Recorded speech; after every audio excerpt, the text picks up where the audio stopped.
আসসালামু আলাইকুম রহমতুল্লাহি ওবরকাতু। আজকে হজরত ইমরান আলাইহিসসালামের মাজার জিয়ারত করতে আসলাম।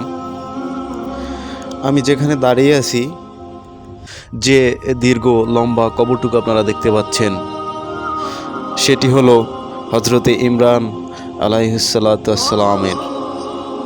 তিনি ছিলেন পৃথিবীর দ্বিতীয় মানব। এই কবরটি প্রায় 70 হাত লম্বা।